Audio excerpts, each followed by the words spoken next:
Les 7 choses que Dieu veut que les personnes âgées fassent. Voici pourquoi tu es encore en vie. Dieu a une mission pour toi. Laisse-moi te dire quelque chose. Le monde ne dira pas que tu n'es pas trop vieux. Tu es trop loin pour abandonner maintenant. La société te dit de ralentir. Le monde te dit de te retirer. Mais Dieu, lui, te dit de te lever, car ton âge n'est pas une faiblesse, c'est une arme. Tes cheveux gris ne sont pas un signe de déclin. Ils sont la preuve que tu as traversé le feu et survécu. Et maintenant, tu portes la sagesse dont cette génération a désespérément besoin. Dieu ne met jamais les gens de côté. C'est le diable qui fait cela. La culture aussi le fait. Oui, la culture le fait. Mais pas le Dieu d'Abraham, celui qui a appelé Moïse à 80 ans, qui a donné un enfant à Sarah à 90 ans, qui a utilisé Anne la prophétesse pour proclamer le Messie après des décennies d'adoration. Si tu respires encore, c'est que tu es encore choisi. Si ton cœur bat encore, Dieu a encore des missions qui portent ton nom. Mais voici le danger. Si tu commences à croire le mensonge selon lequel tes meilleurs jours sont derrière toi, tu cesseras de prier avec puissance, tu cesseras de marcher dans ton but, et tu commenceras à vivre comme si ton seul objectif était de survivre au lieu d'impacter. Mais Dieu ne t'a pas amené jusqu'ici pour que tu termines dans la facilité. Il t'a amené jusqu'ici pour que tu termines avec le feu. Tu es maintenant dans une saison d'autorité spirituelle. Le genre d'autorité qui ne vient pas de la jeunesse ou de l'énergie, mais du temps passé dans les tranchées, à travers des décennies de batailles, de pertes, de victoires et de prières qui ont ébranlé le ciel. Alors non, tu n'as pas fini. Tu entres simplement dans ta saison la plus puissante. Et il y a 7 choses que Dieu veut encore que tu fasses. La première, transmets ta foi. Ne transmets pas seulement des possessions matérielles. Laisse-moi te poser une question sincère. Quand ton temps sur cette terre prendra fin, que laisseras-tu derrière toi? Une maison? Un peu d'argent? Une recette de famille? C'est bien. Mais Dieu cherche quelque chose d'éternel, car les possessions s'usent, mais la foi résonne à travers les générations. Le psaume 78, verset 4, dit « Nous ne les cacherons pas à leurs enfants. Nous raconterons à la génération future les œuvres glorieuses du Seigneur, afin qu'ils placent leur espérance en Dieu. » Voilà ton appel maintenant, non pas seulement à laisser un héritage, mais à laisser une fondation spirituelle. Trop de gens transmettent des meubles, mais oublient de transmettre le feu. Tu as des petits-enfants qui ont besoin de ton témoignage. Tu as des fils et des filles qui ont besoin d'entendre ce que Dieu t'a fait traverser. Ton histoire de survie peut être précisément ce qui les empêchera d'abandonner. Raconte-leur les nuits où tu as prié alors qu'il ne restait plus d'argent. Raconte-leur les fois où Dieu a guéri ton corps. Raconte-leur les larmes, les miracles, les percées.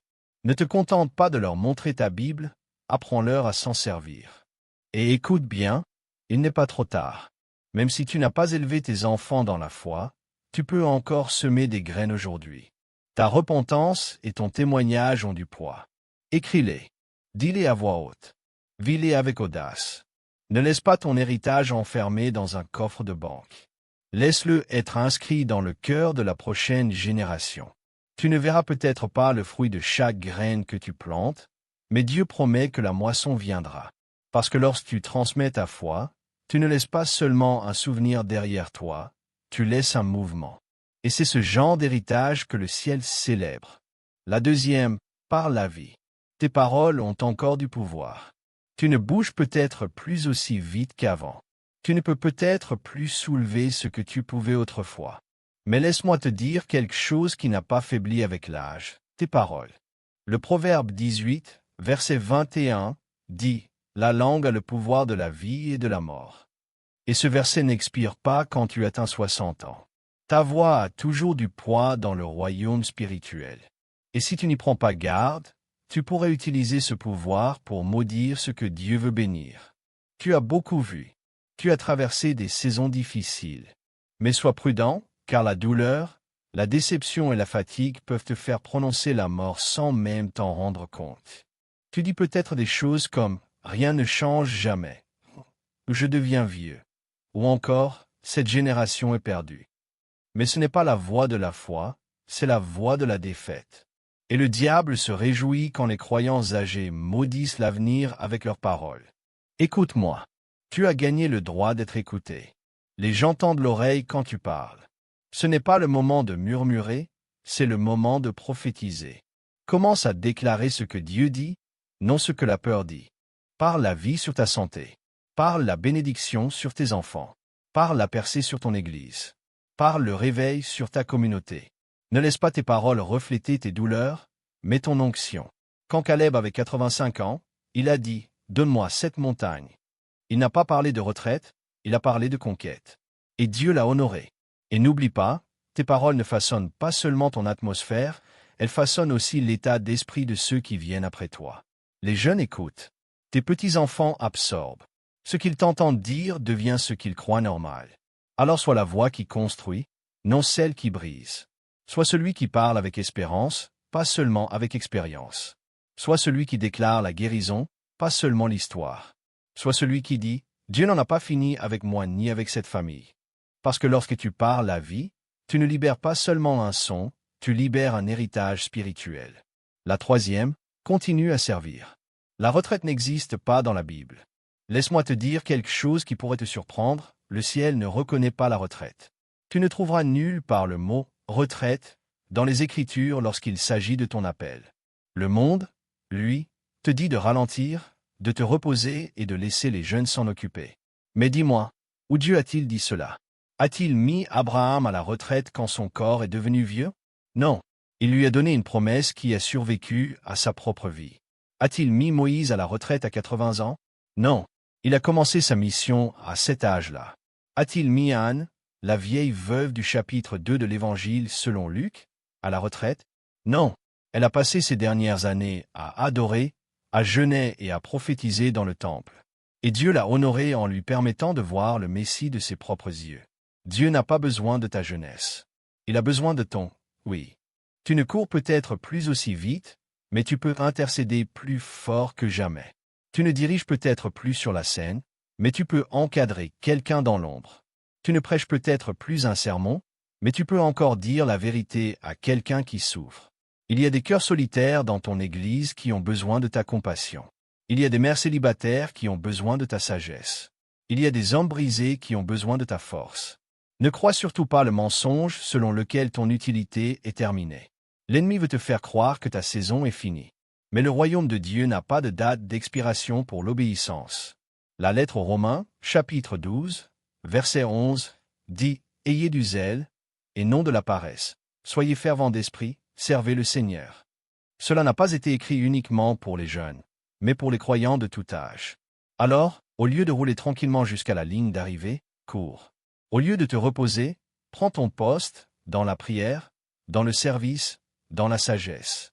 Tes mains sont peut-être ridées, mais elles guérissent encore. Tes yeux sont peut-être moins vifs, mais ta vision est plus forte. Ta voix est peut-être plus douce, mais ton esprit résonne plus fort que jamais. Le royaume a encore besoin de toi. Ton Église a encore besoin de toi. Dieu t'appelle encore son serviteur, pas son spectateur. Alors lève-toi, car il y a encore des œuvres du royaume qui portent ton nom. La quatrième, pardonne profondément. Libère ton cœur avant de le voir face à face. Tu n'es pas trop vieux pour pardonner. En réalité, le pardon est peut-être la chose la plus importante que Dieu t'appelle à faire dans cette saison de ta vie.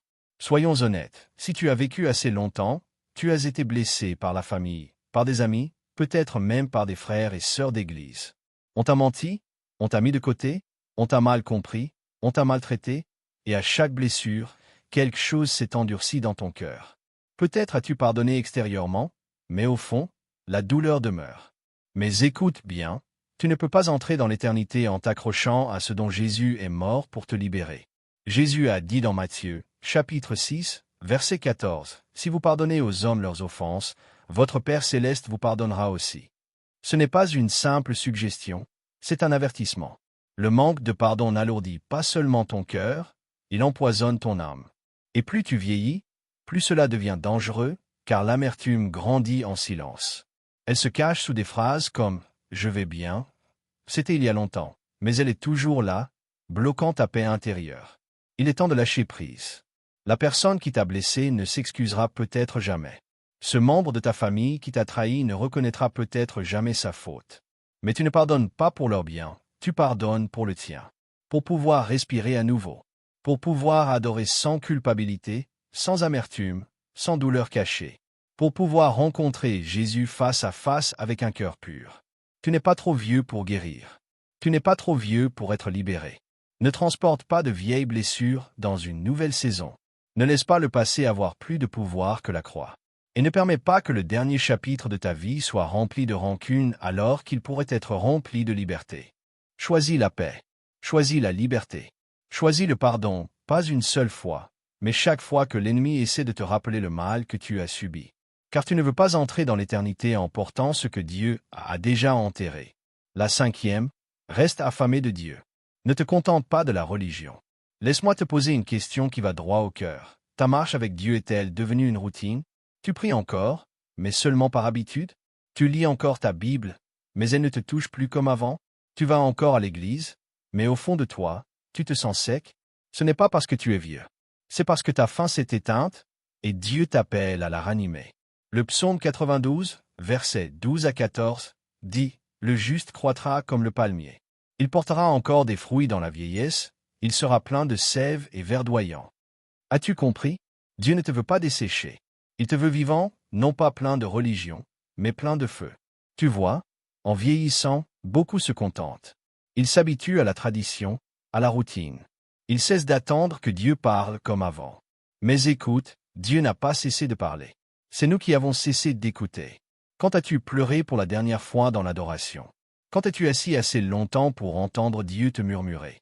Quand la parole de Dieu t'a-t-elle transpercé comme au premier jour de ta foi? Ne laisse pas l'âge te voler ton intimité avec Dieu.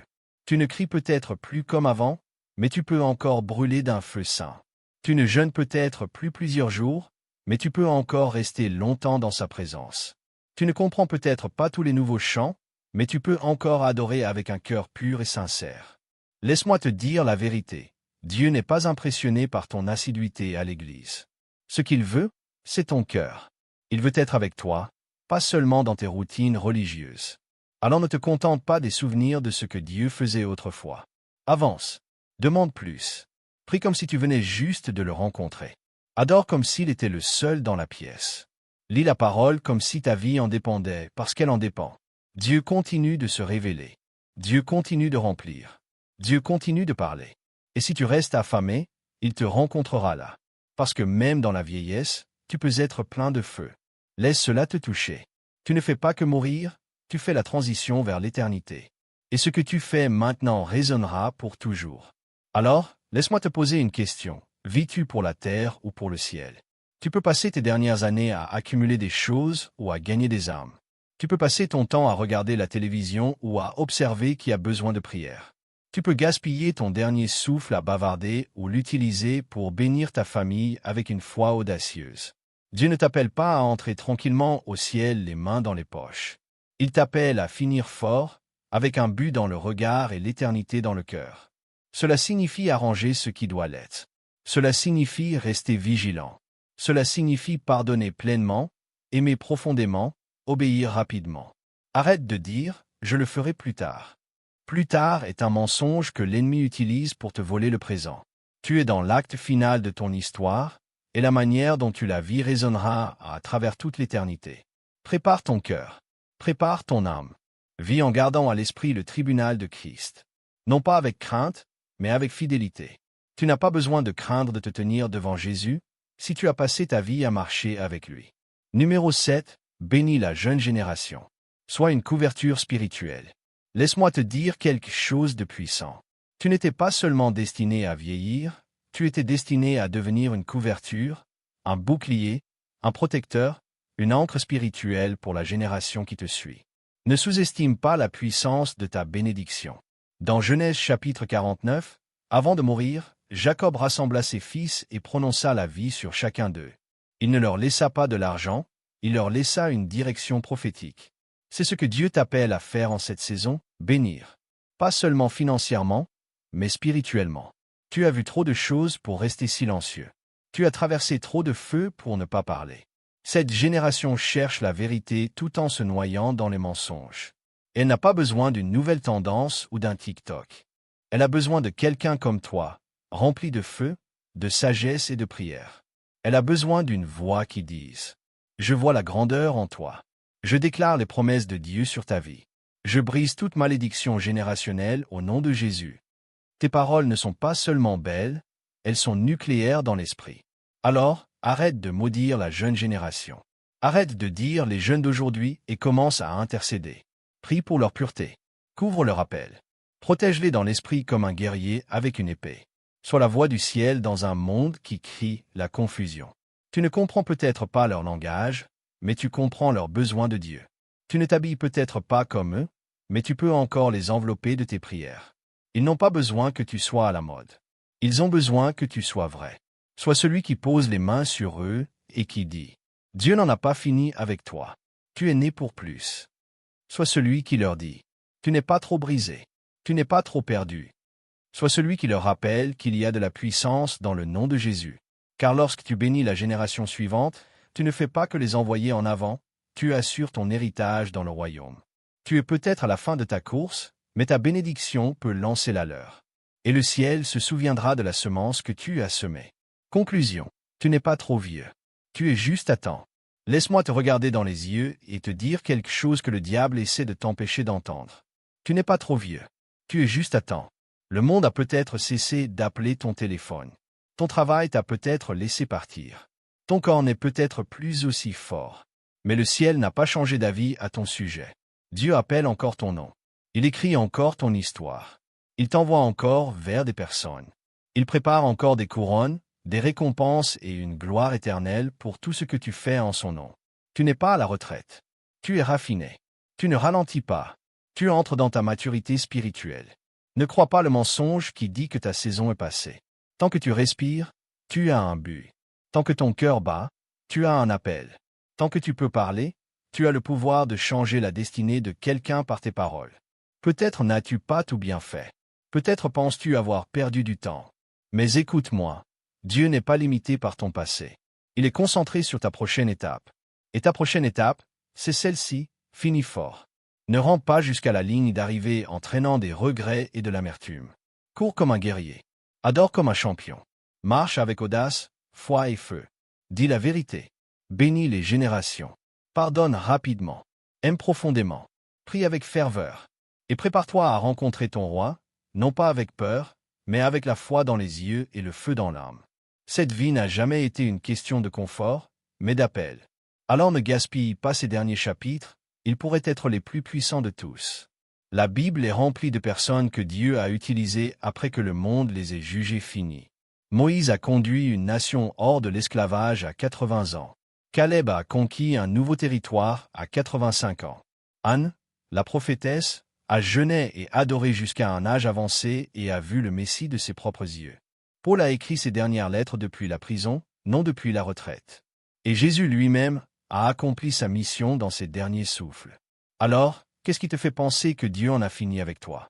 Que cette saison soit celle où ton héritage s'écrive en lettres majuscules. Que ce soit le temps où tu laisses derrière toi quelque chose de plus puissant que l'argent, une foi inébranlable. Que la jeune génération voit qu'avancer en âge avec Dieu ne veut pas dire devenir inutile, mais dangereux pour l'ennemi. Parce que tu ne fais pas que vieillir, tu avances. Tu ne t'éteins pas, tu t'épanouis. Et lorsque tu entreras enfin dans l'éternité, que tout le ciel se lève pour t'applaudir et dise « Bien joué, bon et fidèle serviteur. Tu n'as pas encore terminé. Allons-y. »